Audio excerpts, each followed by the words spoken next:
saw action in Kosovo, where they were a key component of NATO's air campaign. But the general responsible for reviving Germany's air force and overcoming the memories associated with Hitler's Luftwaffe would more than likely have deeply disagreed with the bombing of Kosovo. He knew the limits of air power, how long an air war could take, and how many civilians would die. General Johannes Steinhoff, as his scarred face testified, was a man who knew the cost of war. The respect he was accorded at NATO meetings, like this one in 1971, was remarkable. Barely 30 years previously, Steinhoff had fought to the death airmen from virtually every nation at the table. From the cockpit of his Messerschmitt 109, Steinhoff had blown 176 aircraft out of the sky. Decorated twice by Adolf Hitler, he survived a fiery crash in the Luftwaffe's revolutionary jet fighter, and later went on to become a trusted ally and friend to his former adversaries. Well, first of all, he was a genuine hero. He was a very unusual man, and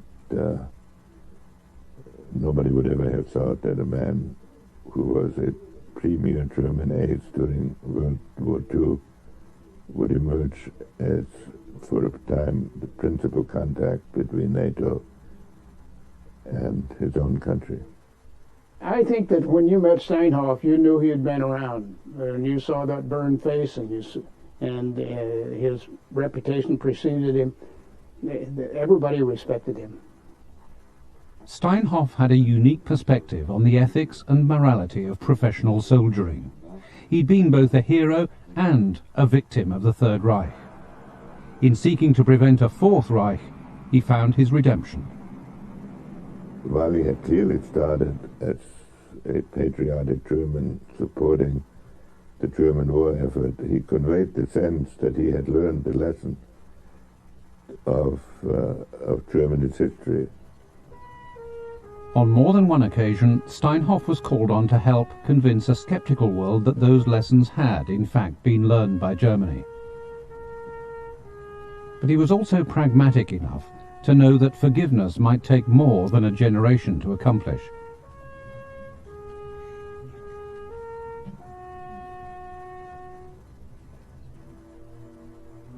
Germany's first air force was formed by cavalrymen. In their frail aircraft, pilots took on traditional cavalry duties, such as scouting enemy lines and guiding artillery. When the enemy appeared in the skies, air-to-air combat was born. Manfred von Richthofen became the highest-scoring ace of the First World War. Other pilots, like Hermann Göring, with 22 kills, came to personify German supremacy in aerial warfare. Well, there's no doubt about it, they were the best dogfighters. Let's say they were the leaders in tactics. It was a lead Germany regained in the 1930s, as the nation rearmed under Adolf Hitler's National Socialists. Among those attracted to the Luftwaffe's training program was a young naval cadet, Johannes Steinhoff, displaying a natural talent for both flying and leadership. By the time Germany invaded Poland in 1939, the 26-year-old Steinhoff was commanding his own squadron of Messerschmitt 109s. Commander of the Luftwaffe and one of Hitler's key associates was Hermann Göring, who stirred the young pilots of the fighter arm, the Jagdwaffe, with his theatrical and nationalistic speeches. In his later years, Steinhoff recalled, "When he said, 'And you will one day be my vengeance corps,' there probably wasn't anyone who wasn't totally motivated to give his utmost in support of this regime." This sense of martial destiny was reinforced by two codes of honor from the First War in the Air: gallantry and sportsmanship. We felt that the fight among fighter pilots was the only left with equal chances on both sides. During his 800 combat missions, Gunther Rahl shot down 275 aircraft, making him the third-ranking ace in the history of air warfare. We had our honor, our code of honor. Fighter pilots are fighting all their lives, and they want to be the best. And not only do they want to be the best, they want their country to be the best. As advances in aeronautics, guns and ammunition made combat more ferocious, honour and gallantry became less important. It was usually a battle for survival, with the motto, it's either you or me. You never thought of a human being in it, the pilot. You never thought of him being torn apart with your cannon shells. You just thought of that aeroplane as a piece of machinery. Always I said we had the chance for a wooden cross or for an iron cross. It's up to your choice. Fields across Europe teemed with crosses for a generation of fighter pilots from all over the world. Tens of thousands followed. Most of them just out of their teens. They'd been attracted by a passionate, sensual thrill of flight. Now, there was a new rule to fly by: kill or be killed. Battling for the skies over Europe during the Second World War was a deadly competition of technologies, tactics and skills.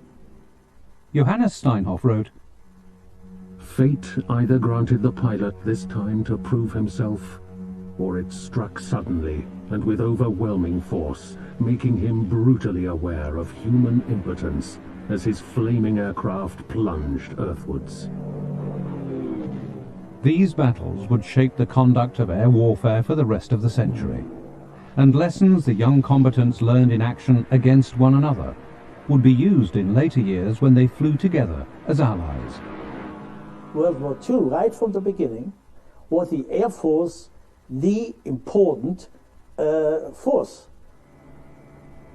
German industry churned out 35,000 Messerschmitt 109s, more than any other fighter in history. To fly them, young men like Steinhoff were schooled in the maxims of German militarism. They were Iron Men. They flew until they were dead, until they were killed.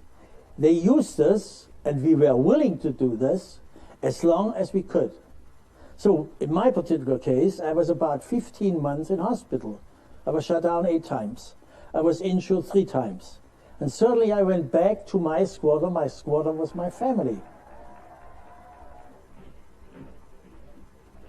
In Britain and among the Allies, pilot training schemes raced to produce the talent needed to confront the Luftwaffe. For me, it was really the golden age of flying, because the severe disciplines which surround fighter pilots today hadn't come into force. We had a lot of freedom of action. Johnny Johnson was the highest-scoring Allied fighter ace in Europe during the Second World War, shooting down 38 Luftwaffe fighters in his trusty Spitfire. The 109 destroyed, but yes. Oh, good show. I could go to my CO, for example, in the beginning of 1941, and I'd say, do you mind if Sergeant Smith and I slip over to France, see what we can find, sir? And he said, no, off you go. And we were looking for targets of opportunity. Anything that had a German flag on it, or a swastika, staff cars, or we shot a lot of trains up. After German forces swept through France, the Luftwaffe and the RAF met head-on in the 1940 Battle of Britain. Johannes Steinhoff's pilots were up against a steadily improving Allied air defence. This was a very much rough and tumble, sort of desperate affair.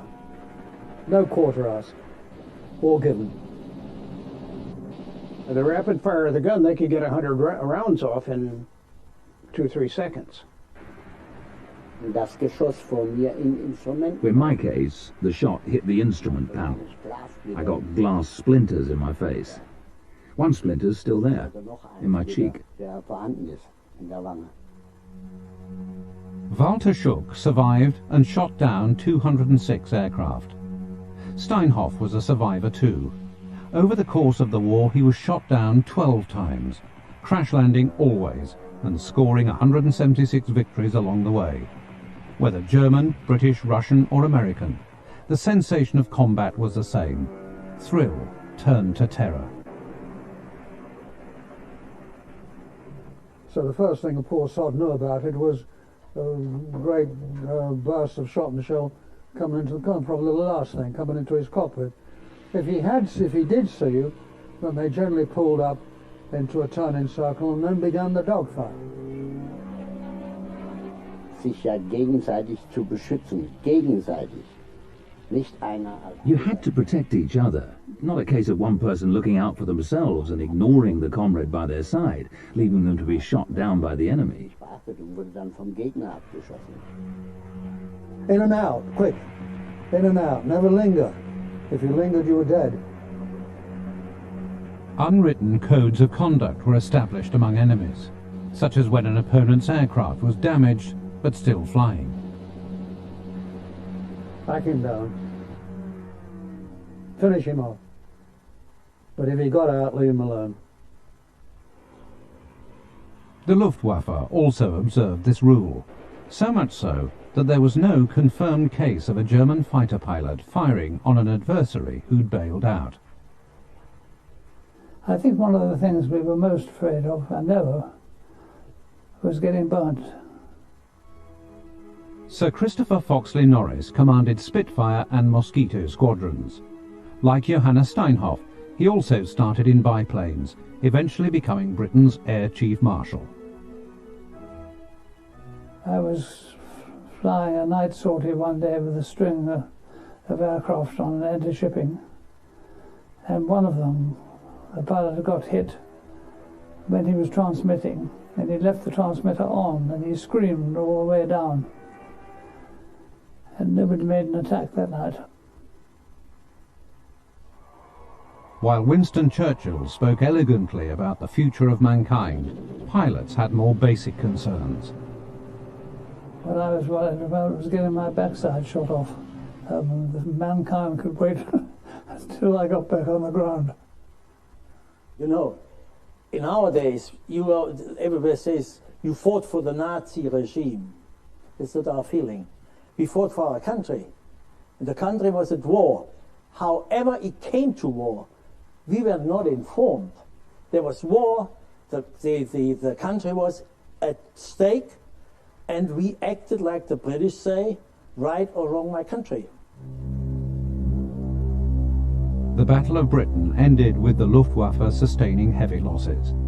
Steinhoff and other leading pilots suggested new strategies, but Goering was stubborn and resisted any recommended changes. By 1943, Steinhoff was one of the Luftwaffe's highest-scoring aces. Ordered to North Africa, he took command of the 77th Fighter Group.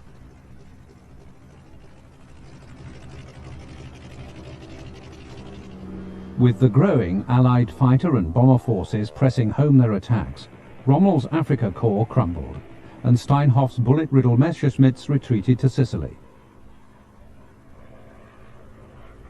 This was rural Sicily, a peaceful sight, but most likely the people had fled in panic, for wherever we appeared in the land, death and destruction followed in our wake.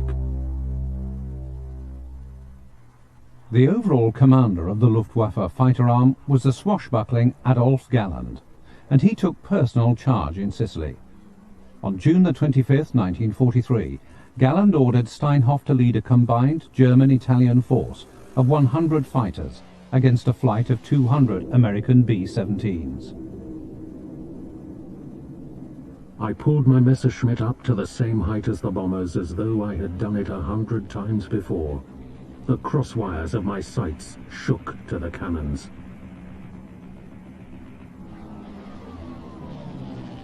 Steinhoff knew he'd lost the battle. His squadrons had broken off short of fuel after only minutes of combat. With 200 B-17s to aim at, Steinhoff's kill was the only one brought down. Goering was furious and told Steinhoff that one pilot from each of his fighter wings would face court-martial for cowardice. Goering had grip and control building up the Air Force, controlling the industry before the war, but he didn't have any strategic experience or vision. Steinhoff's wing leaders stood up to Goering, volunteering themselves to face the court-martial. Goering had to back down. Some of the Luftwaffe's finest aces would be disgraced. But there was no reprieve from bombing. Allied air forces pounded Sicily in preparation for the August 1943 invasion. Steinhoff wrote that his pilots were like hunted animals seeking cover in that Stalingrad of the south.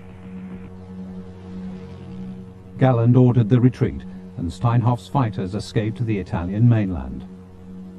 But American bombers soon followed.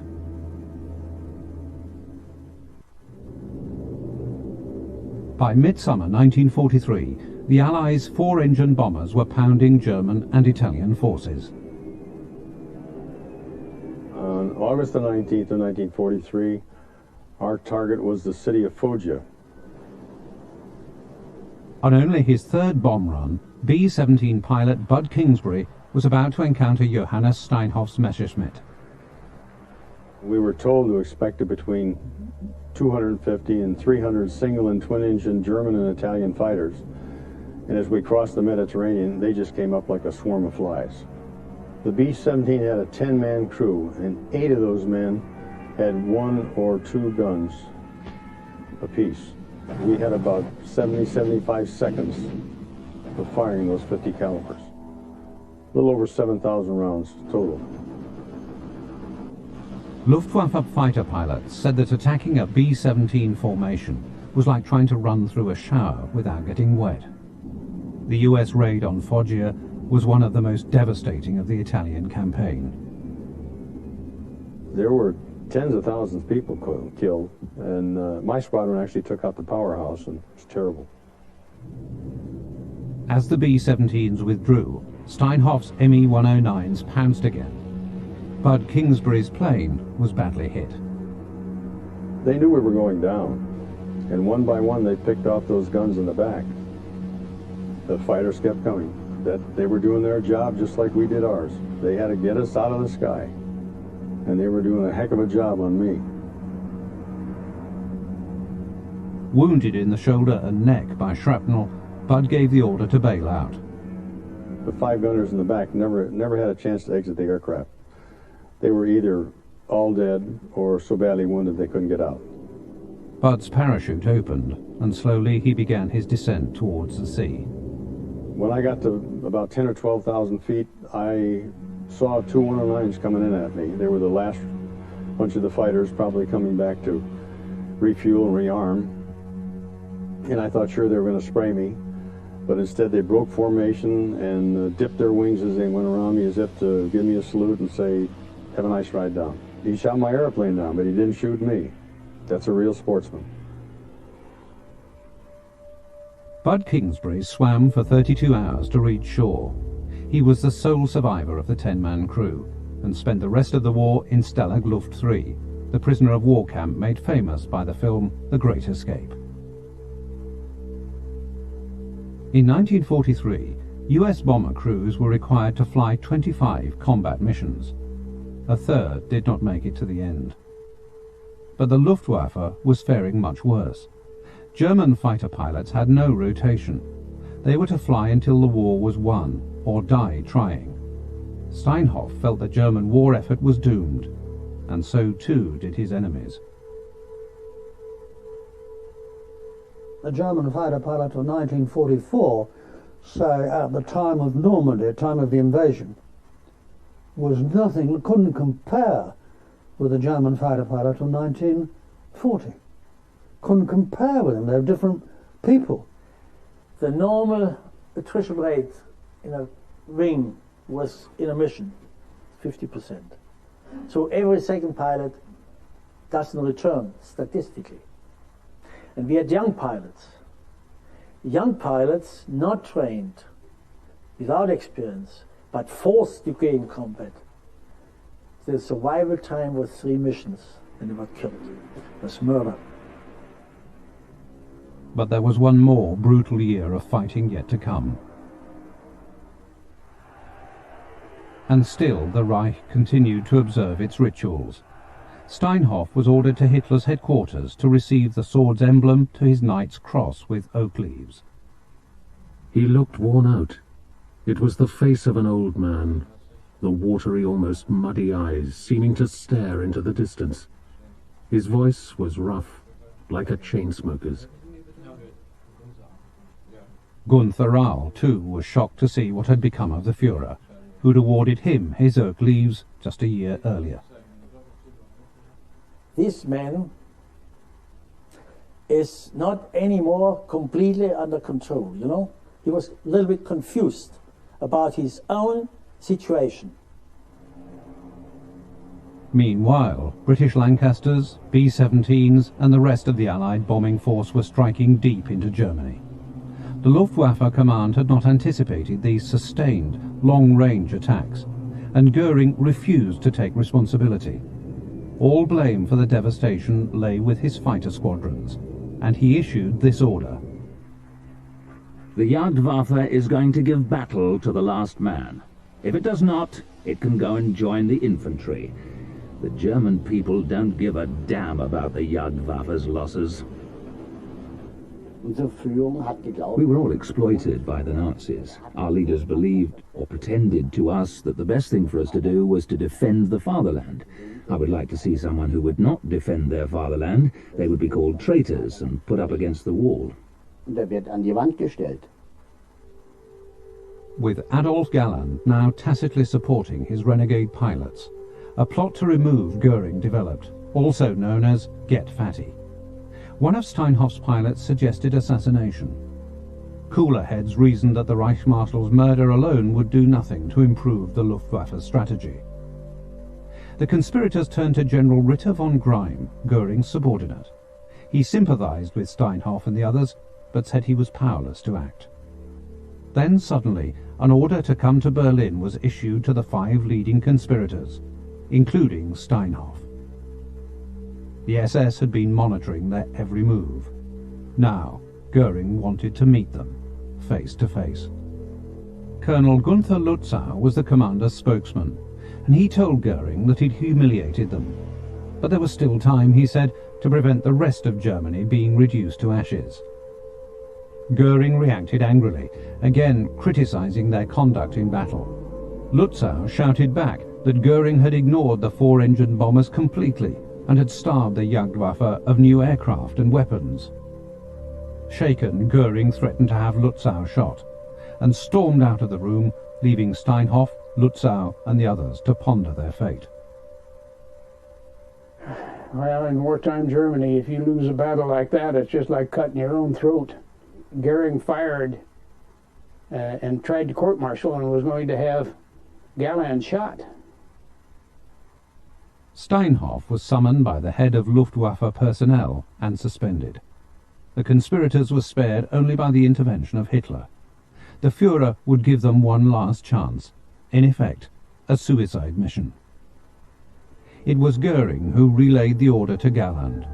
Prove the fighter potential of the Me-262 jet. Goering told him, take all those bad guys with you, too. He said, yes, sir, so he got a hold of them. They were the guys he wanted. One of Galland's first recruits was Steinhoff. It was quickly apparent that the new mission was not much better than facing a firing squad. Adolf Galland's renegade pilots, Johannes Steinhoff among them, found the Messerschmitt 262 jet extremely challenging to fly. But its speed and armament overwhelmed Allied aircraft. Walter Schuck scored 8 kills.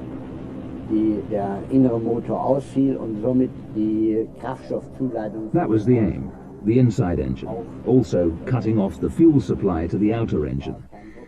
Then the crew had to get out, and usually they were so far inside German territory that they never saw home again.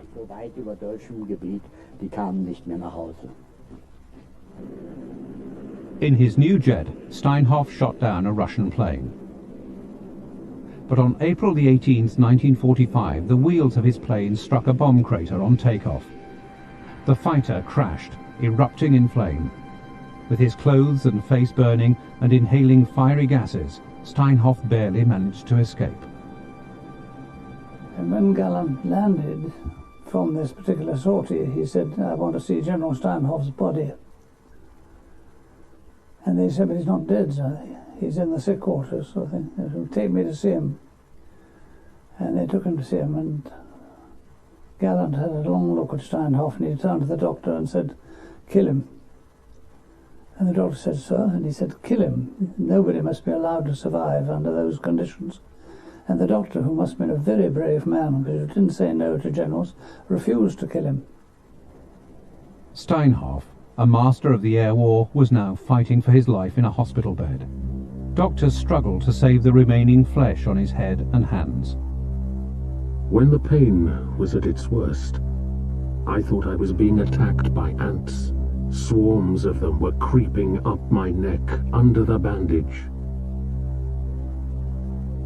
Confined to hospital, Steinhoff learned of Germany's surrender, and that his wife, Ursula, and their children were missing in the Soviet-controlled East. Depression soon struck.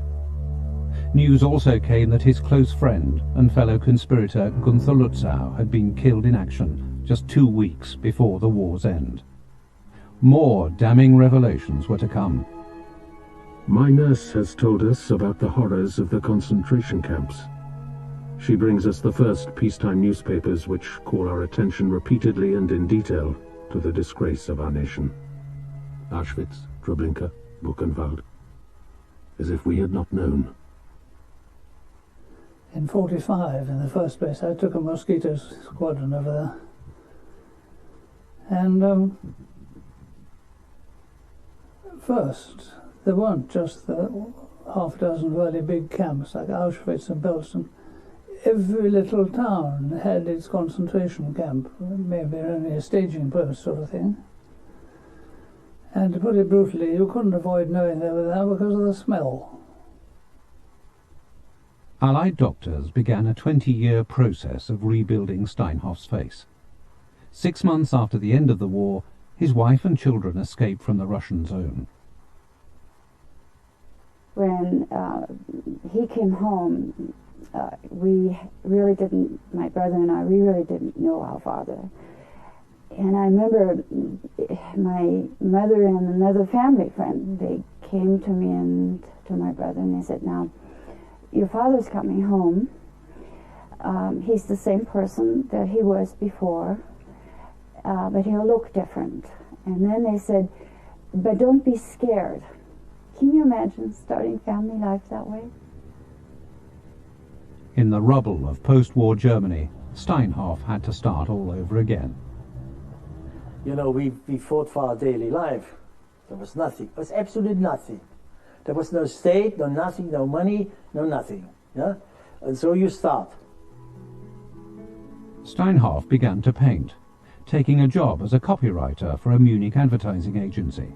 He was hard against himself. He said, okay, I plan a new life, and so I plan to get a new face. He had over 80 operations with plastic surgeons in hospitals in Germany and England. And it was a natural thing for him to get a new face. He would watch these fast planes zip over us. He didn't really think it would ever happen again, that he would fly one. Oh, and he was so envious because that was his life, flying. And there was no hope in those days that he would fly again. But the Western Allies had other plans for Germany. In 1954, the United States shipped the first nuclear weapons into the country. The Allies encouraged Germany's leaders to rebuild their military.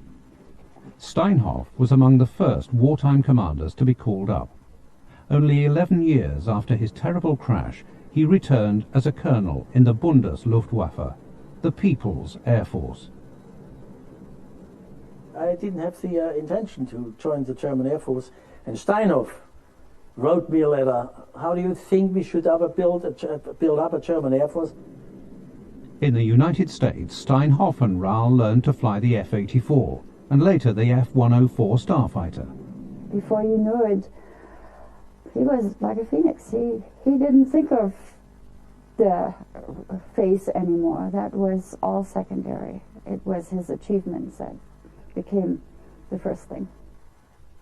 Steinhoff rose quickly through the chain of command. The Cuban Missile Crisis found him based in Washington as the principal German military contact with the Kennedy administration. Moving home, he was promoted to command a German air division. In 1966, he was made chief of the Luftwaffe. I must say my first impression was almost a shock. Lohr Honor Oldigs was appointed Steinhoff's aide-de-camp. At that time he still had no real eyelids, and the liquid out of his eyes were dropping on his uniform. It was full of stain, and he made an impression to me as a young man, I must say, as an old man, and I thought, this is a great Steinhoff, I can't believe it. But Steinhoff quickly won over his skeptics, bringing a renewed energy to the Air Force. I think he was the most vigorous and forceful and sportive general I have seen. Steinhoff endured continuing plastic surgery. Finally, this doctor, a doctor in England, plastic surgeon, said, "Hell, I can fix those eyes."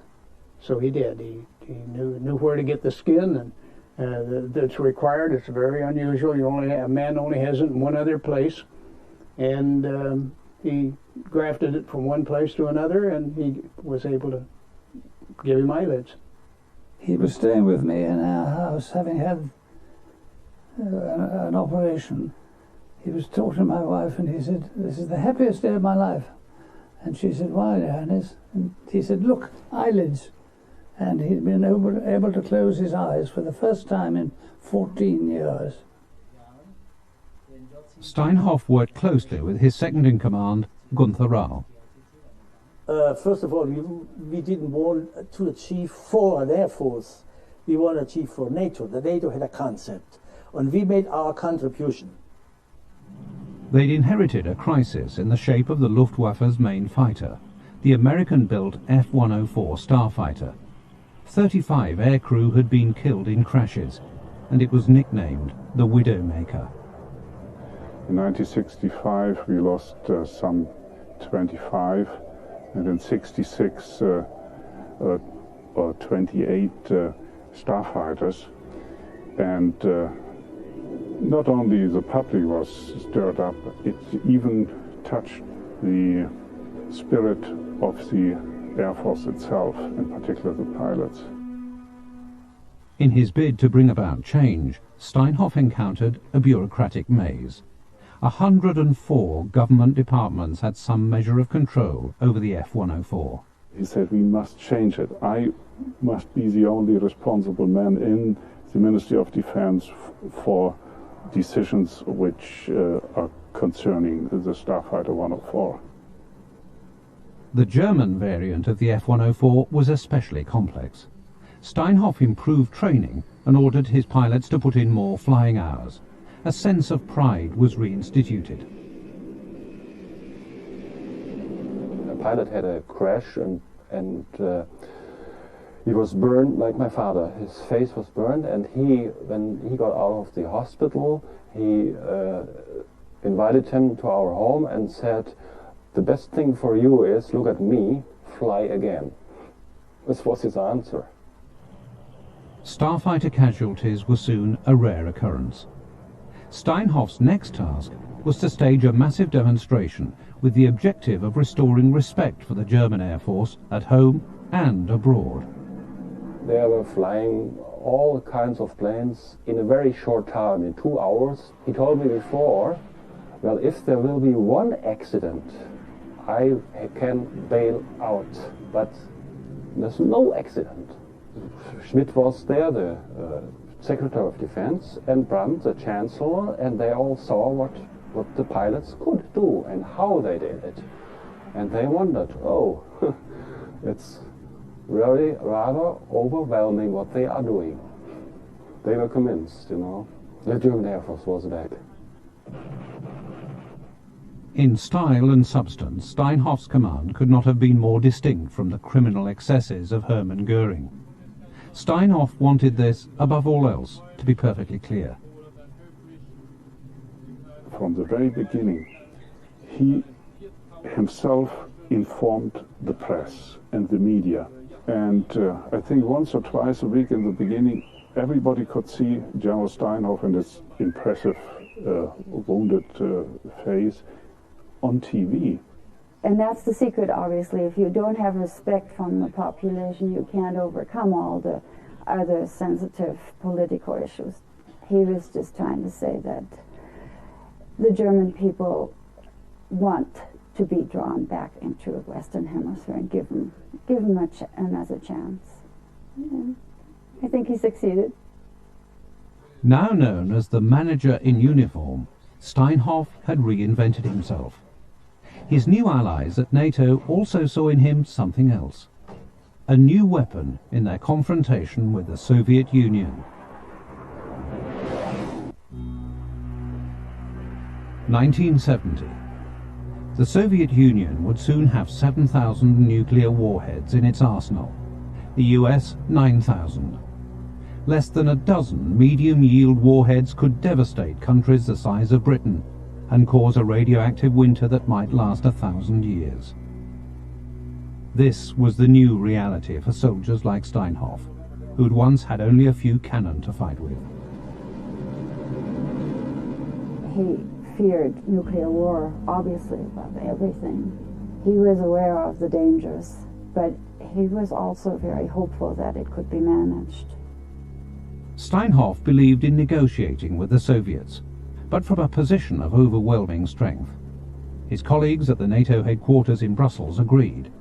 In 1971, they elected him chairman of their military committee. That all these chairmen that are sitting on this table, all 15 nations in those days, it was 15 nations, elected him to be chairman. What an honor. He was a good, nice German, and we'd been educated, let's face it, for many years there wasn't such a thing as a nice German. And when you met this very charming, very humorous, very effective man, you did say to yourself, subconsciously, I think, they're not as bad as they're painted. Initial press coverage mentioned Steinhoff's wartime exploits, but there was little criticism. Well, if in the late 40s or in the 40s when the war ended, anyone had said that within 10 years there'd be a German army and a German air force, and that Germany would be an integral part of NATO, and that a little later German generals would be in key positions in NATO, as Steinhoff came to be, he would have been considered absolutely mad. Steinhoff wanted Western Germany to be a full nuclear partner. The Luftwaffe had taken on its first nuclear weapons in 1957, when German squadrons were secretly added to the West's nuclear strike force. Steinhoff also acknowledged that in a nuclear exchange, Soviet-backed East Germany could be targeted by the West.